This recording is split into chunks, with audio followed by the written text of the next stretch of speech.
So next theory लिखिए crystal field theory. उसमें सबसे पहला पॉइंट लिखना है हमको। देखो अकॉर्डिंग टू दिस थ्योरी, और ये वैलेंस बॉन्ड थ्योरी का एडवांस वर्जन है, मतलब वैलेंस बॉन्ड थ्योरी जब फेल करी तब अगली थ्योरी इंकॉर्पोरेट करेगी। This is crystal field theory. तो लिखना है according to this theory, according to this theory, ligands are considered as, yeah, better to say anionic ligands are considered as,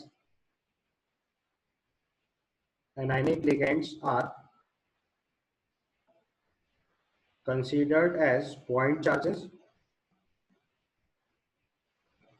while neutral ligands,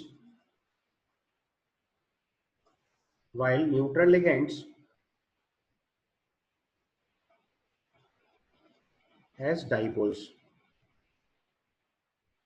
According to this theory, anionic ligands are considered as point charges, while neutral ligands as dipole. Okay. Next point में लिखो bonding between central atom and ligand, bonding between central atom and ligand is considered ionic.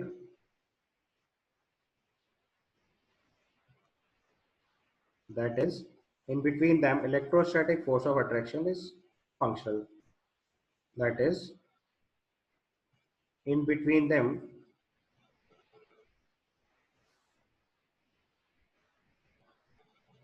electrostatic attraction is present.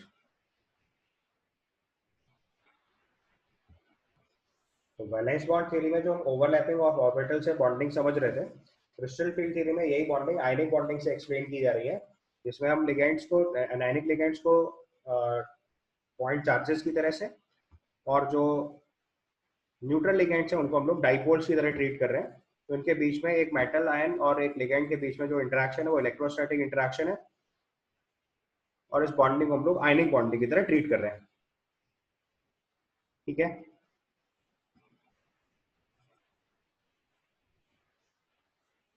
अब देखो हमारे पास अगर हम इसकी bonding समझाएं तो जैसे ही हमारे पास लिगेंड जो है वो सेंट्रल मेटल एटम को अप्रोच करेंगे, तो सेंट्रल मेटल एटम के इलेक्ट्रॉन्स और लिगेंड्स के इलेक्ट्रॉन्स के बीच में रिपल्शन क्रिएट होगा।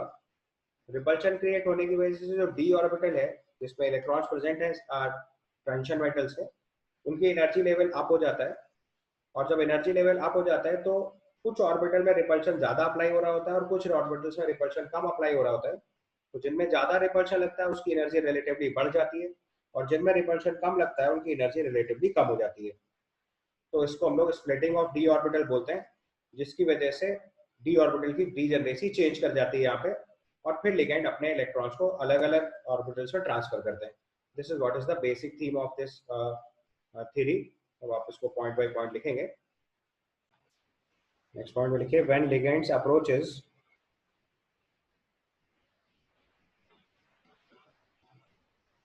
central matter atom, it gives repulsion.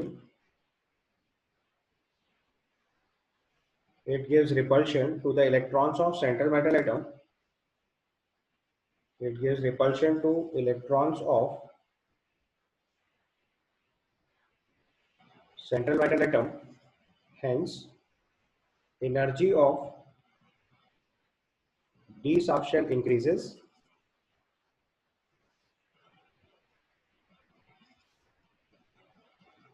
and splitting of d subshell takes place. And splitting of d subshell takes place. Orbitals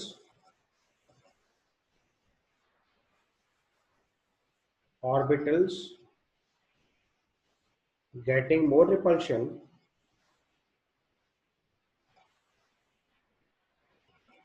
orbitals getting more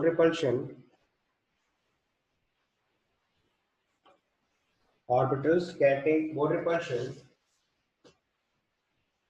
increases their energy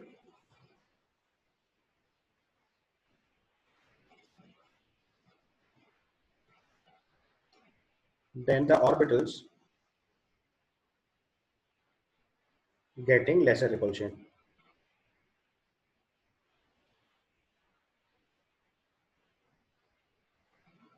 तो जिन orbitals में ज्यादा repulsion लग रहा है उनकी energy बढ़ जाती है, और जिन ऑर्बिटल्स में कम रिपल्शन लग रहा है उनकी एनर्जी रिलेटिवली कम हो जाती है। तो बेसिकली जिन ऑर्बिटल्स की एनर्जी में ज्यादा रिपल्शन लगा उनकी एनर्जी बचे हुए ऑर्बिटल्स के रिस्पेक्ट में बढ़ जाती है। इसको हम लोग स्प्लिटिंग ऑफ डी सबशेल बोलते हैं, और दो अलग अलग डीजेनरेट लेवल्स क्रिएट हो जाते हैं। ठीक है, पॉइंट क्लियर हुआ? अब इसको हम लोग सबसे पहले ऑक्टाहेड्रल कॉम्प्लेक्सेस के केस में समझा रहा हूँ, बट बिफोर दैट आप एक बार पहले डी सबशेल्स का कॉन्सेप्ट समझ लो तो आपको समझ आएगा। तो पहले सबसे पहले स्टेप में ये लिखो, CFT या crystal field theory for octahedral complexes.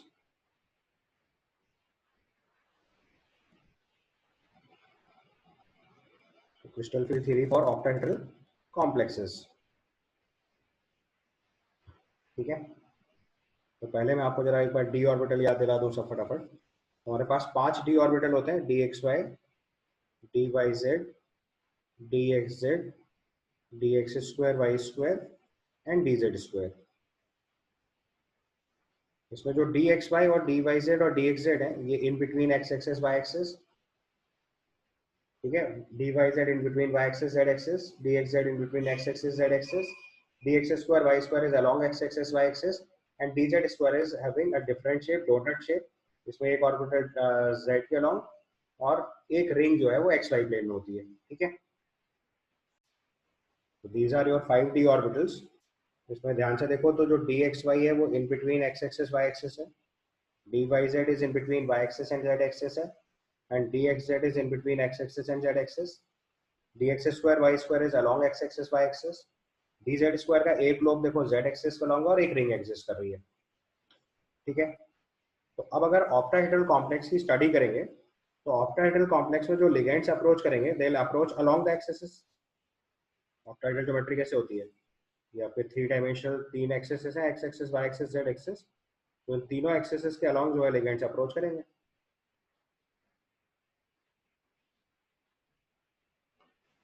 समझ आई बात?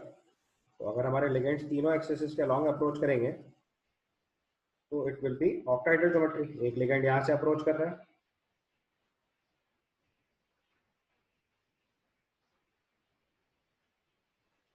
तो एक लिगेंड यहाँ से अप्रोच कर रहा है, एक यहाँ से अप्रोच कर रहा है, एक यहाँ से अप्रोच कर रहा है, एक यहाँ से अप्रोच कर रहा है, एक यहाँ से अप्रोच कर रहा है, और एक यहाँ से अप्रोच कर रहा है। So ligands are approaching from all 6 directions, plus x minus x plus y minus y plus z and minus z. तो जब ligands along the axes approach करेंगे तो they'll give more repulsion to those d orbitals which are along the axes and give lesser repulsion to those d orbitals which are in between the axes. तो इसका मतलब जब octahedral geometry में ligands axes के along approach करेंगे तो ज्यादा repulsion मिलेगा D x square Y square को और डी जेड स्क्वायर को, और कम रिपल्शन मिलेगा D X Y D Y Z और डी एक्स जेड को। ठीक है, तो यहाँ पे जो हमारा डी सबशेल है वो स्प्लिट करेगा, ऐसे स्प्लिट करेगा कि D x square Y square की एनर्जी और डी जेड स्क्वायर की एनर्जी बढ़ जाएगी, और जो D X Y D Y Z और डी एक्स जेड है उसकी एनर्जी कम हो जाएगी। तो सबसे पहले पॉइंट में आपको यही लिखना है। So write on in octahedral complexes, लिखिए इस बात को, in octahedral complexes, in octahedral complexes, in octahedral complexes 6 ligands approaches central atom, 6 ligands approaches central metal atom along the axes,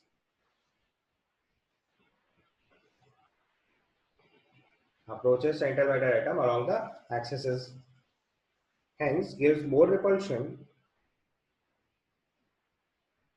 hence gives more repulsion to dx square y square and dz square, gives more repulsion to dx square y square and dz square, while lesser repulsion, while less repulsion to dxy, dyz and dxz।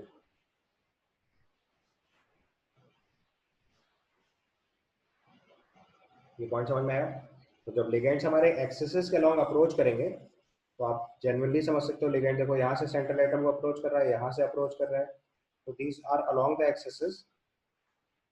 तो आप समझ सकते हो कि इससे, और अगर अपना सेंट्रल एटम यहाँ पे अज्यूम कर लें सेंटर पे, this is the position of central metal atom, तो सेंट्रल मेटल एटम को ये लिगेंड्स अगर अप्रोच कर रहे हैं तो they are approaching along the axis. तो जो हमारा सेंट्रल मेटल एटम है उसके dx स्क्वायर वाई स्क्वायर और dz स्क्वायर में जो इलेक्ट्रॉन्स है उनमें ज्यादा रिपल्शन लगेगा as compared to the electrons जो dxy dyz या dxz में। अगर मैं चलो तो एक्सिस भी यहाँ पे सपोज करो मार्क कर देता हूँ। So if I mark the axis, let's say this is x, this is minus x, this is y, this is minus y, and this is z, this is let's say minus z. This is z, and this is minus z. ये आपके axes हो गए। तो इन axes के along जब ligands approach करेंगे तो ज्यादा रिपल्शन मिलेगा dx स्क्वायर वाई स्क्वायर को, और कम repulsion dx square Y square और dz स्क्वायर को, और कम रिपल्शन मिलेगा dxy dyz एंड dxz को। ठीक है, तो आप देखो लिगेंड्स के ऑक्टाहेड्रल फील्ड में अप्रोच से सबसे पहले हमारे पास इनिशियल डी सबशेल जो था, इनिशियली डी ऑर्बिटल जो है वो हमारे पास डी और 5 डी ऑर्बिटल है। तो that is dxy, dyz, dxz, dx square Y square और dz स्क्वायर। जैसे ही लिगेंड से इनको अप्रोच किया तो देखो इसकी नेट एनर्जी बढ़ गई, क्योंकि रिपल्शन की वजह से नेट में पांचों डी ऑर्बिटल्स की एनर्जी अप होगी। तो आप देखो यहाँ से एनर्जी लेवल अप हुआ और हम इस वाले एनर्जी लेवल पे पहुंचे।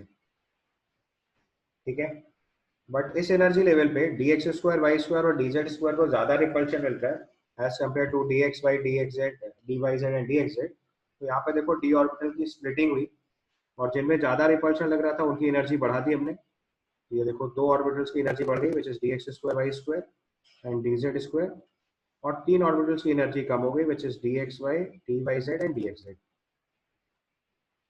ठीक है, तो ये जो लोअर एनर्जी लेवल क्रिएट हुआ इसको हम लोग टेक्निकल टर्म में बोलते हैं T2G level,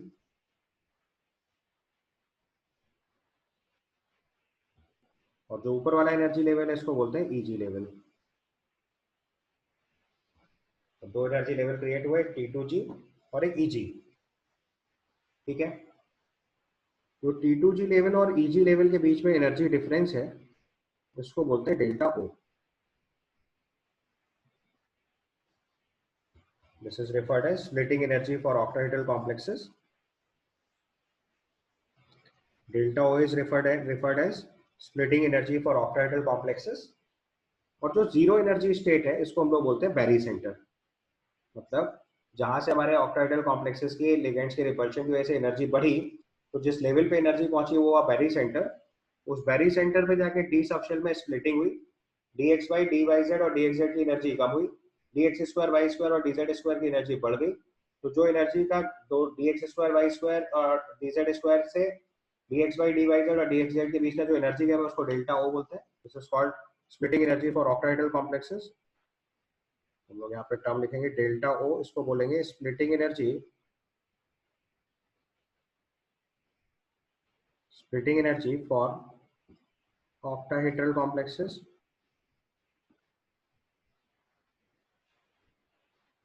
splitting energy for octahedral complexes, दो डिफरेंट एनर्जी लेवल क्रिएट हुए T2G एंड EG। तो D subshell splits into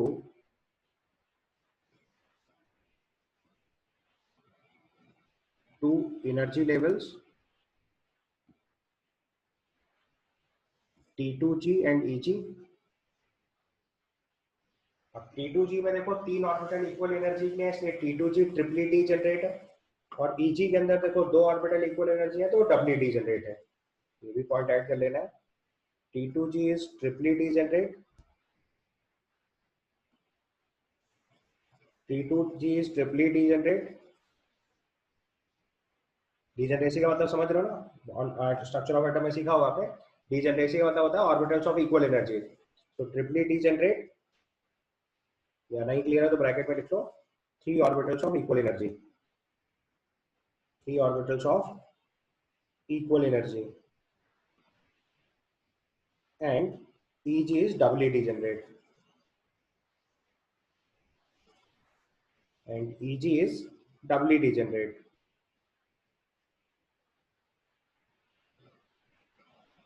double degenerate मतलब two orbitals of equal energy.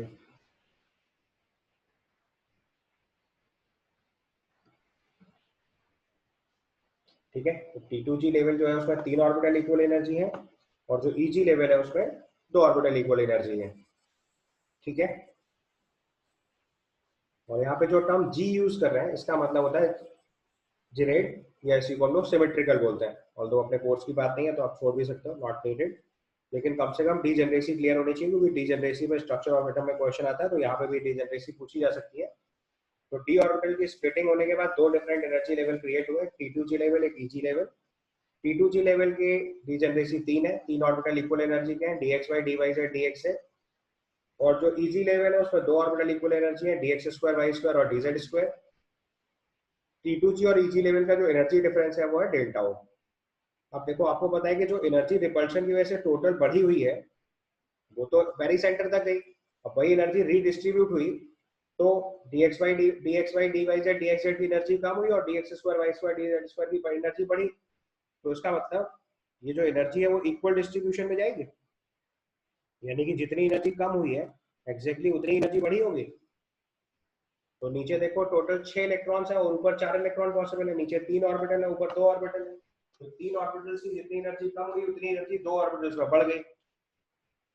3 orbitals में जितनी एनर्जी कम हुई 2 ऑर्बिटल्स में उतनी एनर्जी बढ़ गई. ये समझ में आया? तो इसका मतलब जो ऊपर वाला एनर्जी लेवल है ये 0.6 डेल्टा हो जाएगा, 0.6 डेल्टा हो जाएगा. और जो नीचे वाला एनर्जी लेवल है ये 0.4 डेल्टा हो जाएगा. और बेरी सेंटर को हम लोग 0 मानते हैं, बेंच मार्क. तो मतलब 0.6 डेल्टा हो पर ऑर्बिटल, ऊपर वाली एनर्जी बढ़ गई पर इलेक्ट्रॉन के हिसाब से, और नीचे वाले लेवल पे -0.4 डेल्टा हो कम हो गई है. तो नेट एनर्जी आप देखोगे तो बेरी सेंटर पर 0 मिल जानी है आपको. तो बेरी सेंटर के रिस्पेक्ट में जो Eg लेवल है वो 0.6 डेल्टा हो ज्यादा एनर्जी पे जा रहा है, और बेरी सेंटर के रिस्पेक्ट में जो T2G लेवल का इलेक्ट्रॉन है वो -0.4 डेल्टा हो एनर्जी पे जा रहा है. ठीक है, क्योंकि नेट एनर्जी सेम आएगी. तो 0.6 डेल्टा ओ ऊपर अप हुआ है, 0.4 डेल्टा ओ नीचे डिक्रीज हुआ है. इतनी बात समझ गए पहले आप सब लोग? इसको नोट कर लीजिए. अब जो आपकी डेल्टा और स्प्लिटिंग एनर्जी है ऑक्टाहेड्रल कॉम्प्लेक्स की, ये 3 फैक्टर्स पे डिपेंडेंट होती है. अगर लिगेंड आपका स्ट्रॉन्गर होगा तो स्ट्रॉन्ग फील्ड लिगेंड ज्यादा रिपल्शन देगा, तो डेल्टा ओ की वैल्यू बढ़ जाएगी, यानी स्प्लिटिंग ज्यादा होगी. अगर हमारा सेंट्रल एटम का साइज छोटा होगा तो लिगेंड्स को ज्यादा अट्रैक्ट करेगा, तो भी स्प्लिटिंग ज्यादा हो जाएगी. और अगर उसमें चार्ज ज्यादा होगा तो भी वो लिगेंड को ज्यादा तेजी से अट्रैक्ट करेगा, तो भी डेल्टा ओ की वैल्यू बढ़ेगी. तो delta o will be more if ligand is strong field ligand. Ligand की स्ट्रेंथ जितनी ज्यादा होती जाएगी आपका डेल्टा ओ वैल्यू बढ़ती जाएगी. So delta o will be more if ligand is strong field ligand, and size of central atom is smaller, and size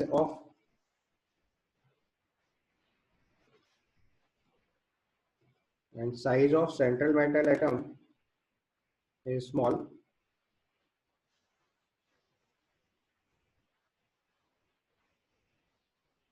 So delta O will be more if ligand is strong field ligand, size of the central atom is small, and charge on central atom is more.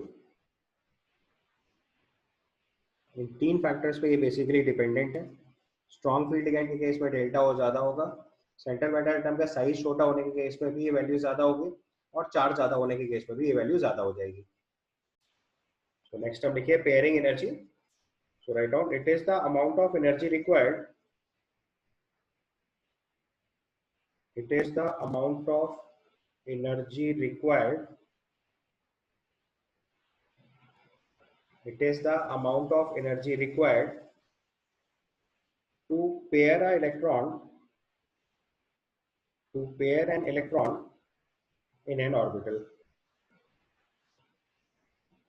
तो किसी भी orbital में अगर एक electron पहले से present है और दूसरे इलेक्ट्रॉन को उसमें पेयर कराना है, तो उसके लिए जो एनर्जी रिक्वायर्ड होती है उसको बोलते हैं पेयरिंग एनर्जी।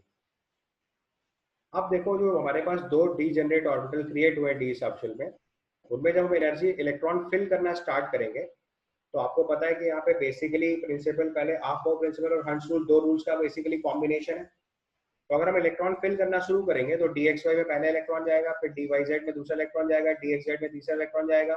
जब चौथा इलेक्ट्रॉन जाएगा तब कंफ्यूजन आएगा कि हम उसको dxy में पहले पेयर कराएं या उसको उसके हायर एनर्जी लेवल पे भेज दें। सो द लॉजिक इज कि अगर एनर्जी हमारे पास जो सप्लाई करनी है, वो आपको पता है कि हमेशा कम एनर्जी वाला काम करेंगे, जिसमें हमें कम एनर्जी देनी पड़ेगी वो काम वर्कआउट होगा। तो अगर इलेक्ट्रॉन को पेयर कराने में कम एनर्जी लग रही है तो नीचे इलेक्ट्रॉन पेयर हो जाएगा, और इलेक्ट्रॉन को हायर एनर्जी लेवल भेजने में कम एनर्जी लग रही है तो एनर्जी इलेक्ट्रॉन ऊपर चला जाएगा। यानी कि यहाँ पे दो पॉसिबल केसेस क्रिएट होंगे। ठीक है, तो अगले केस में लिखो filling of electrons, filling of electrons in T2G and EG level is possible in two manner. Filling of electron in T2G and EG level is possible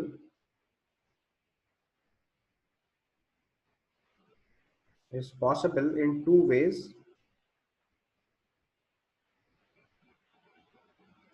सबसे पहले केस वन, आपके बोर्ड्स में इस पे डेफिनेटली इसी segment से सवाल आता है। Case one, when delta o is greater than p. अब डेल्टा ओ की वैल्यू अगर पी से ज्यादा होगी तो ये कौन सा केस बनेगा? जब लिगेंड स्ट्रॉन्ग फील्ड लिगेंड हो, क्योंकि डेल्टा ओ के बारे में मैंने तुम्हें बताया कि डेल्टा ओ की वैल्यू कब ज्यादा आएगी? जब लिगेंड स्ट्रॉन्ग फील्ड लिगेंड हो, सेंट्रल एटम छोटा और उसका ऑक्सीजन स्टेट ज्यादा हो। तीन फैक्टर लगते हैं, और तो उसमें सबसे dominating factor strong field ligand ही होता है। अगर आप बैलेंस बॉन्ड थ्योरी से इसी चीज को कंपेयर करो तो आपको भी समझ में आएगा कि जब बैलेंस बॉन्ड थ्योरी अप्लाई करते थे तो क्या करते थे कि स्ट्रॉन्ग फील्ड लिगेंड के केस में पेयरिंग कराते थे। वही लॉजिक यहाँ पे भी लगेगा। अभी डेल्टा ओ के केस, डेल्टा ओ की वैल्यू अगर पी से ज्यादा हुई तो यहाँ पे पहले क्या होगा, ये इलेक्ट्रॉन को हायर एनर्जी लेवल जाने से पहले पेयरिंग कराएंगे। तो पहला केस लिखा case one, if delta o is greater than p then electron will first pair up in T2G level, then it will move to EG level। मतलब जब तक नीचे सारे इलेक्ट्रॉन पेयर नहीं करा दोगे तब तक ऊपर वाले लेवल पे इलेक्ट्रॉन नहीं जाएगा, क्योंकि डेल्टा ओ की वैल्यू पेयरिंग एनर्जी से ज्यादा है। तो हम ज्यादा एनर्जी वाला काम नहीं करते, जिसमें कम एनर्जी लगेगी वो ऑपरेशन पहले फॉलो करेंगे। तो अगर डेल्टा ओ की वैल्यू पी से ज्यादा होती है then electron will first pair up in T2G level, then it will move to EG level. और अगर हम इसका दूसरा केस ले लें, केस टू में अगर डेल्टा ओ की वैल्यू पी से कम हो गई तो इस केस में इलेक्ट्रॉन पहले EG लेवल पे जाएगा फिर पेयर अप होगा। Then electron will first fill, या ऐसे मत लिखो, then electron will move to EG level, then electron will move to EG level before pairing of electron in T2G level, before pairing of electron in T2G level। ये point समझ में आया आपको? Although इसी चीज को स्कूल लेवल या board level पे जनरलाइज कर देते हैं और हम बोलते हैं कि अगर स्ट्रॉन्ग फील्ड लिगेंड होगा तो केस वन फॉलो करेंगे, वीक फील्ड लिगेंड होगा तो केस टू फॉलो करेंगे। ये काफी हद तक सही है, बट एकदम परफेक्ट नहीं है, क्योंकि उसमें केवल स्ट्रॉन्ग फील्ड का रोल नहीं है, उसमें रोल सेंट्रल मेटल एटम का भी है। अगर सेंट्रल मेटल एटम का साइज छोटा और चार्ज ज्यादा होगा तो वहां पे भी ये चीज पॉसिबल है। इसीलिए अगर आपको ध्यान हो तो जो हम लोगों ने बैलेंस बॉन्ड थ्योरी में देखो बहुत सारे आपको अलग से रूल लिखवाए थे, वो सिर्फ इसीलिए लेते, क्योंकि जहां पे स्ट्रॉन्ग फील्ड लिगेंड और वीक फील्ड लिगेंड के केस में सेंट्रल मेटल एटम अपना रोल प्ले करने लगेगा, वहां पे देखो फर्क आने लगा था। जैसे अगर आपको याद हो तो मैंने बोला था कि वाटर को कॉपर के 2+ के केस में हम लोग स्ट्रॉन्ग फील्ड लिगेंड मानने लगते हैं। क्यों? कॉपर 2+ का साइज छोटा और उसकी ऑक्सीजन स्टेट +1 से ज्यादा हो गई तो +2 स्टेट में हम लोग उसमें इफेक्ट ज्यादा काउंट कर ले रहे हैं। तो यार निकेल 4+ में फ्लोराइड आयन भी स्ट्रॉन्ग फील्ड लिगेंड हो गया। क्यों? क्योंकि निकेल पे 4+ चार्ज आ गया। अब चार्ज इतना ज्यादा हो गया है कि लिगेंड को उसने अपने आप ही अट्रैक्ट करना शुरू कर दिया। तो लिगेंड का अपना रिपल्शन भले ही कम था, बट सेंट्रल मेटल एटम का अट्रैक्शन उस पर लग गया तो अपने आप स्ट्रॉन्ग फील्ड लिगेंड की तरह काम करने लगा। समझ आया कॉन्सेप्ट? 4D और 5D सीरीज पे जाएंगे तो सब लिगेंड स्ट्रॉन्ग फील्ड लिगेंड हो जाएंगे, ठीक। वो सब सेम लॉजिक है, क्योंकि उन सब केस में डेल्टा और पी की एनर्जी का बेसिकली लॉजिक अप्लाई होता है। तो आप देखो इलेक्ट्रॉन की फिलिंग अगर हम स्टार्ट कर रहे हैं तो सबसे पहले केस वन देखो, जब डेल्टा ओ की वैल्यू पी से ज्यादा है, यहाँ फर्स्ट इलेक्ट्रॉन आएगा, ये सेकंड इलेक्ट्रॉन गया, ये थर्ड इलेक्ट्रॉन गया। मैं नंबर लिख रहा हूँ, एक्चुअली हमें ऐसे फिल करना चाहिए, समझ आ रही बात नहीं, लेकिन वो अगर मैं सब फिल कर दूंगा तो आपको थोड़ी देर बाद सब एक जैसे लगने लगेंगे। या चलो मैं पहले एक बार फिल करके लिखाता हूँ, फिर नंबर लिखेंगे। तो सबसे पहले केस में देखो फर्स्ट इलेक्ट्रॉन ये फिल हुआ, ये सेकंड इलेक्ट्रॉन, ये थर्ड इलेक्ट्रॉन। अब फोर्थ इलेक्ट्रॉन के पास चांस है, वो यहाँ पे पेयर अप हो सकता है या यहाँ पे जंप करके ऊपर जा सकता है। तो हमें कौन सा केस ऑप्ट करना है जिसमें एनर्जी कम लग चाहिए होगी। तो क्वेश्चन में लिखा हुआ है डेल्टा ओ पेयरिंग एनर्जी से ज्यादा है, मतलब पहले पेयरिंग कराएंगे। तो फोर्थ इलेक्ट्रॉन यहाँ पेयर कर जाएगा आके, तो फिफ्थ इलेक्ट्रॉन पेयर करेगा, सिक्स्थ इलेक्ट्रॉन पेयर करेगा, फिर सेवेंथ इलेक्ट्रॉन यहाँ जाएगा, एट्थ इलेक्ट्रॉन यहाँ फिल होगा, हर शूट फॉलो करते हुए, क्योंकि दोनों बराबर एनर्जी है तो डीजनरेसी वाला रूल लगेगा। डीजनरेट ऑर्बिटल्स में पेयरिंग नहीं कराते, पहले सब में एक ही इलेक्ट्रॉन फिल करते हैं, ठीक है। तो इजी लेवल पे ये आपके 6 और 7 और 8 इलेक्ट्रॉन हो गए, फिर 9th इलेक्ट्रॉन यहाँ पेयर होगा, 10th इलेक्ट्रॉन यहाँ पेयर होगा। समझ आया कॉन्सेप्ट। तो अब अगर इस चीज को मैं फिर से आपको फिल करके दिखाऊं नंबर्स के साथ, तो वो आपके लिए आसान होगा याद रखना, ऐसे कर दूंगा तो फिर आपको पता ही नहीं चलेगा। तो फर्स्ट इलेक्ट्रॉन यहाँ पे आएगा, सेकंड इलेक्ट्रॉन यहाँ, थर्ड इलेक्ट्रॉन यहाँ। इनमें कोई भी नंबर ऑर्डर हो सकता है, क्योंकि डीजनरेट ऑर्बिटल है आपका, फर्स्ट यहाँ हो सकता है, सेकंड यहाँ हो सकता है, थर्ड यहाँ हो सकता है, उसमें कोई अंतर नहीं है। वो नंबरिंग आप जंबल कर सकते हो, because all three are of equal energy orbitals. तो उसमें फिलिंग का कोई ऑर्डर नहीं होता, किसी में भी पहले इलेक्ट्रॉन जा सकता है। एक सीक्वेंस लिखनी थी इसलिए मैंने 1 2 3 लिख दिया। इसके बाद नेक्स्ट जो फोर्थ इलेक्ट्रॉन आएगा वो यहाँ फिल होगा, फिफ्थ इलेक्ट्रॉन यहाँ फिल होगा, सिक्स्थ इलेक्ट्रॉन यहाँ फिल होगा, देन सेवेंथ इलेक्ट्रॉन ऊपर गया, एथ इलेक्ट्रॉन उसके एडजेसेंट ऑर्बिटल में आया, क्योंकि वो इक्वल एनर्जी है। पेयरिंग पहले नहीं होगी, पहले दोनों ऑर्बिटल में एक एक इलेक्ट्रॉन जाएगा, फिर 9th इलेक्ट्रॉन यहाँ पे आएगा और 10th इलेक्ट्रॉन यहाँ पे आएगा। ये आपकी फिलिंग हुई अगर डेल्टा ओ की वैल्यू पी से ज्यादा है। दूसरा केस, अगर डेल्टा ओ की वैल्यू पी से कम है तो पहले इलेक्ट्रॉन हायर एनर्जी लेवल पे जाएगा, फिर पेयरिंग होगी। तो अब अगर यहाँ पे नंबरिंग डालेंगे तो it is number 1, this is 2, this is 3। अब फोर्थ इलेक्ट्रॉन पेयर होने की बजाय ऊपर वाले एनर्जी लेवल पे चला जाएगा, 4 एंड 5, और फिर पेयरिंग स्टार्ट होगी। तो फिर पेयरिंग स्टार्ट होगी तो 6 7 8 9 एंड 10। ये आपकी देखिए फिलिंग हो गई। समझ में आ गया कॉन्सेप्ट।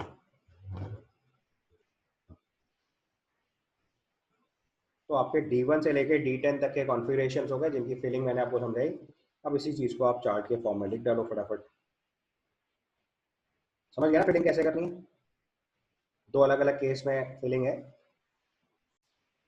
नेक्स्ट हम लिख रहे हैं क्रिस्टल फील्ड स्टेबलाइजिंग एनर्जी। तो ये आपकी रिजल्टेंट एनर्जी होती है इलेक्ट्रॉन्स के फिल होने के बाद, ठीक है।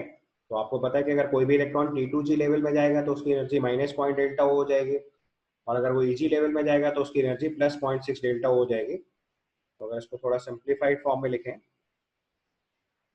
तो हमारे लिए जो CFSE की वैल्यू बनेगी, क्रिस्टल फील्ड स्टेबलाइजिंग एनर्जी, तो वैल्यू आएगी -0.4 delta O into x, -0.4 delta O into x plus 0.6 delta O into y. ये तो इलेक्ट्रॉन की एग्जैक्ट एनर्जी होगी, प्लस NP। ये टोटल एनर्जी बनेगी क्रिस्टल फील्ड स्टेबलाइजिंग एनर्जी। इसमें x जो है वो है नंबर ऑफ इलेक्ट्रॉन्स, x जो है वो number of electron in T2G level है, number of electrons in T2G level.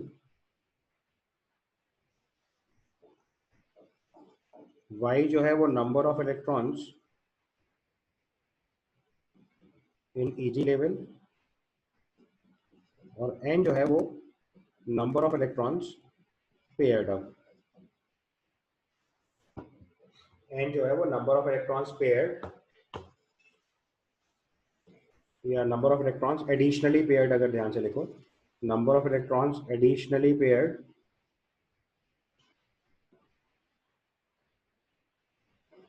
After splitting.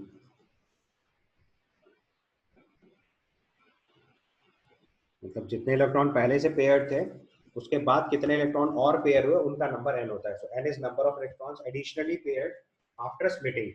x जो है वो number of electrons in T2G level है, y जो है वो number of electrons in EG level है, ठीक है, ये बात समझ में आई आपको?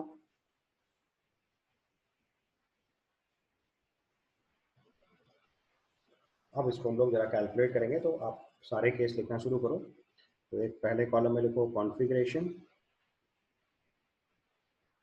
पहले केस में delta o greater than P, यानी सिंपली सेइंग तो स्ट्रॉन्ग फील्ड लिगेंड का केस हो गया। ठीक है, दूसरे केस इसके बाद इसकी सी एफ एस सी निकालेंगे। दूसरा केस जब डेल्टा ओ की लेस देन पी है, इसको हम लोग वीक फील्ड लिगेंड की तरह ट्रीट कर सकते हैं, और फिर इसके लिए भी सी एफ एस सी लिख सकते हैं। और अगर बहुत प्रिसाइसली समझाऊं तो मैंने अभी आपको थोड़ी देर पहले समझाया कि strong field ligand, weak field ligand major parameter है, और यहाँ पे एक्चुअली में साइज ऑफ सेंट्रल एटम और चार्ज ऑफ सेंट्रल एटम भी इक्वली इंपॉर्टेंट है। तो हमारा टी ऑर्बिटल कॉन्फ़िगरेशन से स्टार्ट कर रहे हैं, उसके corresponding delta o greater than p के केस में क्या कॉन्फ़िगरेशन बनेगा, सी एफ एस सी कितने बनेगा, डेल्टा ओ लेस देन पी के केस में क्या बनेगा, और सी एफ एस सी क्या बनेगा, ये आपको लिखना है। तो सबसे पहले देखो स्टार्टिंग कॉन्फ़िगरेशन हमारा D1 कॉन्फ़िगरेशन है। D1 कॉन्फ़िगरेशन में पहला इलेक्ट्रॉन T2G1 बनेगा और Eg0 होगा। सी एफ एस सी लिखेंगे इसकी तो -0.4 डेल्टा हो, क्योंकि एक इलेक्ट्रॉन बस, दिस विल बी -0.4 डेल्टा हो। अगर वीक फील्ड लिगेंड होगा तब भी कॉन्फ़िगरेशन यही रहेगा, नो चेंज। तो T2G1 Eg0 और C F S C -0.4 delta हो जाएगी, क्योंकि एक इलेक्ट्रॉन T2G लेवल में गया है। समझ में आ पा रही बात? T2 के कॉन्फ़िगरेशन में गया T2G2 Eg0, ये हो जाएगा 0.8 डेल्टा हो। वीक फील्ड लिगेंड में भी कोई फर्क नहीं पड़ेगा, क्योंकि पहले दो इलेक्ट्रॉन तो वैसे ही जाते हैं। ये -0.8 डेल्टा हो। D3 कॉन्फ़िगरेशन जाएंगे तो इसमें भी कोई प्रॉब्लम नहीं है, T2G3 Eg0, चाहे स्ट्रॉन्ग फील्ड लिगेंड हो चाहे वीक फील्ड लिगेंड हो, तो -1.2 डेल्टा हो जाएगा, 0.4 इंटू 3। इस केस में भी T2G3 Eg0 बनेगा, और ये भी -1.2 डेल्टा वही बनेगा। यहाँ तक स्ट्रॉन्ग फील्ड लिगेंड और वीक फील्ड लिगेंड में कोई अंतर नहीं होता, दे आर आइडेंटिकल। डिफरेंस इसके बाद शुरू होता है D4 कॉन्फ़िगरेशन से। D4 कॉन्फ़िगरेशन में अगर स्ट्रॉन्ग फील्ड लिगेंड होगा तो पहले इलेक्ट्रॉन पेयर करेगा, फिर हायर एनर्जी लेवल में जाएगा, ये बनेगा T2G4 Eg0। अब एनर्जी कैलकुलेट कर लोगे, -1.2 डेल्टा हो, 3 इलेक्ट्रॉन की वजह से कम हुई, और एक इलेक्ट्रॉन की वजह से 0.6 डेल्टा हो बढ़ गया, ये -0.6 डेल्टा हो जाएगा। बोलो। और अगर ये वीक फील्ड लिगेंड में जाएंगे तो अब इलेक्ट्रॉन पहले हायर एनर्जी लेवल में चला जाएगा, तो T2G3, सॉरी उल्टा लिख दिया, स्ट्रॉन्ग फील्ड लिगेंड में तो नीचे इलेक्ट्रॉन पेयर हुआ ना, तो -0.4 और हो जाएगा, -1.6 डेल्टा हो जाएगा।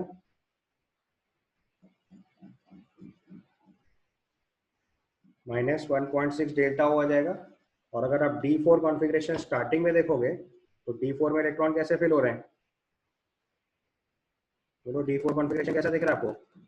कोई इलेक्ट्रॉन पेयर नहीं है वहां पे।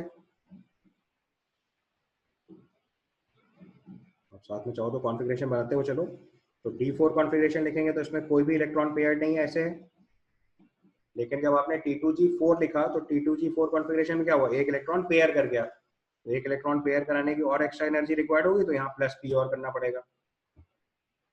लेकिन जब वीक फील्ड लिगेंड होगा तो T2G3 Eg1 हो जाएगा, एक इलेक्ट्रॉन हायर एनर्जी लेवल में गया। तो यहाँ पे अगर इसकी स्प्लिटिंग एनर्जी लिखेंगे तो -1.2 डेल्टा हो पहले वाले 3 की वजह से, और एक की वजह से एनर्जी कितनी होगी, +0.6 डेल्टा हो। ये वैल्यू कितनी हो जाएगी, -0.6 डेल्टा हो। बोलो, समझ में आ पा रहा है? कॉन्फ़िगरेशन कंफ्यूज हो रहा है तो ऊपर वाले लेवल से देखो। तो हमने T4, अगर हम इसका कॉन्फ़िगरेशन लिखेंगे यहाँ पे स्ट्रक्चर में T2G4 लिखेंगे तो देखो ये ऐसे आएगा। तो मैंने क्या लिखा है कि कितनी पेयरिंग एनर्जी ऐड करते हैं, जितने इलेक्ट्रॉन एडिशनली पेयर्ड हैं।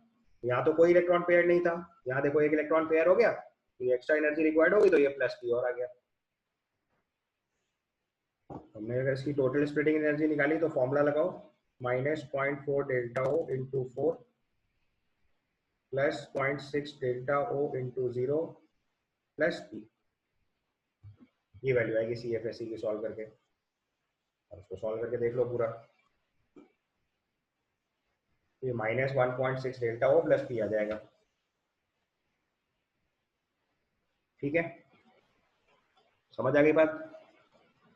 चलो इसके बाद इसका अगला लेवल लिखेंगे, that is D5। Next case लिखिए D5। D5 में क्या होगा, T2G5 EG0।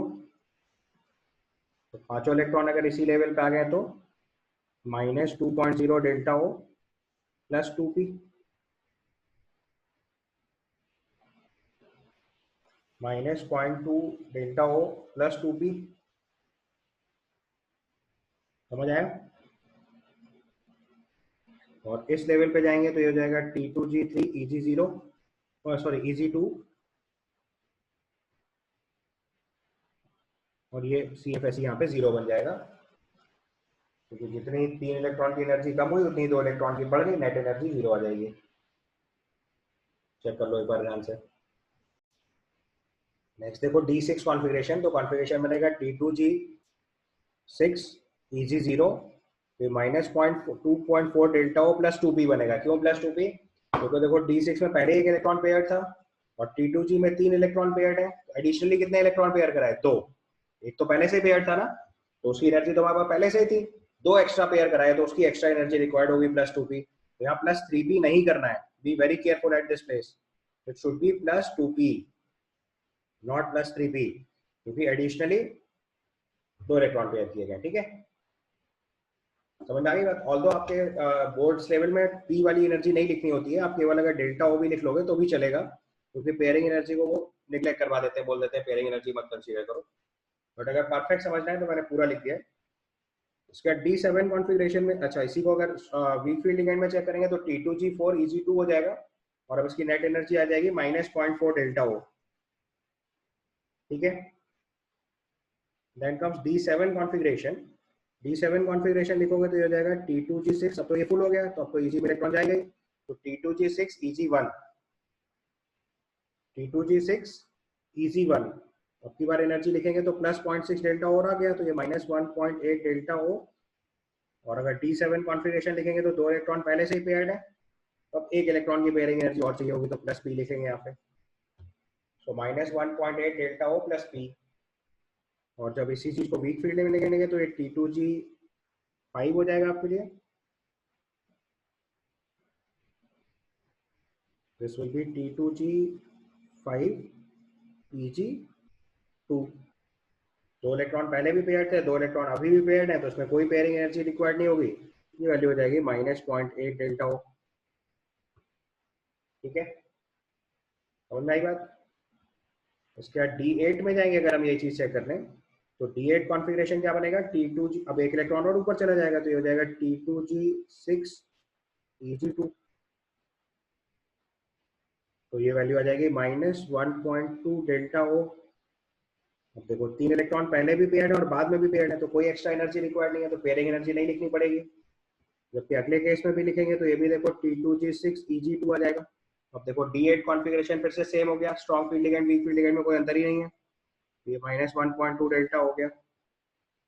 इसका D9 कॉन्फ़िगरेशन चेक करेंगे तो इसमें देखो 4 इलेक्ट्रॉन पेयर्ड है, जबकि हम इसके अगले वाले केस में चेक करेंगे स्ट्रॉन्ग फील्ड लिगेंड में, तो ये आ जाएगा T2G6 EG3।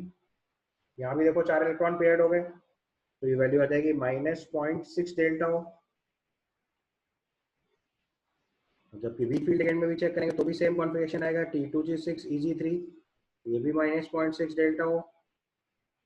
और लास्ट में D10 कॉन्फ़िगरेशन चेक करेंगे तो सारे इलेक्ट्रॉन पेयर्ड हो गए, तो यहाँ पे भी देखो सारे इलेक्ट्रॉन पेयर हो जाएंगे, T2G6 EG4।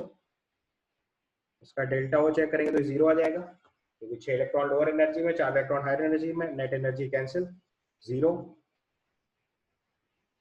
बोलो समझ में आया? इसके बाद अगला केस चेक करेंगे तो ये हो जाएगा T2G6 EG4। तो उसका भी डेल्टा CFSE कैलकुलेट करेंगे तो ये 0 आ जाएगी। ये आपकी नेट वैल्यू सब हो गई है, इनको ध्यान से समझ लीजिए एक बारी। तो आप देखो, अगर आप सारे कॉन्फ़िगरेशन ध्यान से नोटिस करोगे तो यू विल फाइंड आउट कि D1, D2, D3, D8, D9 और D10, इन 6 कॉन्फ़िगरेशन में तो कोई फर्क ही नहीं है, चाहे delta O greater than P हो, चाहे delta O less than P हो। In all the cases configuration same है, तो यहाँ पे हमेशा कॉम्प्लेक्स हाई स्पिन ही रहने वाला है, उसके कॉन्फ़िगरेशन में कोई चेंज नहीं आता। जितने इलेक्ट्रॉन पहले पेयर थे एग्जैक्टली उतने ही रहते हैं। आप ध्यान से देख लो, D1 D2 D3 कॉन्फ़िगरेशन देख लो, तीनों सेम थे। और अभी D9 D10 और D8 D9 D10 चेक करा तो वो भी सेम है, ठीक है। केवल D4 D5 D6 और D7 इन कॉम्प्लेक्सेस के केस में अगर delta o greater then P होगा तो ये लो स्पिन कॉम्प्लेक्स हो जाएंगे, ठीक है। और अगर डेल्टा ओ लेस देन P हो जाएगा तो ये हाई स्पिन कॉम्प्लेक्स हो जाएंगे, ठीक है। बस इस बात लास्ट में नोट बना के लिख लीजिए, D1 D2 D3 D8 D9 and D10 configurations forms always high spin complexes irrespective of the ligand, and D4 D5 D6 and D7 are high spin complexes when delta O less than P and low spin complexes when delta O greater than P। तो अगर delta O greater than P हो जाएगा तो pairing हो जाएगी, तो लो spin complex हो जाएगा, और delta O less than P होगा तो हाई स्पिन कॉम्प्लेक्स हो जाएगा, ठीक है। ये आपका ऑक्टाहेड्रल कॉम्प्लेक्सेस के केस में प्रॉब्लम सॉल्व हो गई, ठीक है।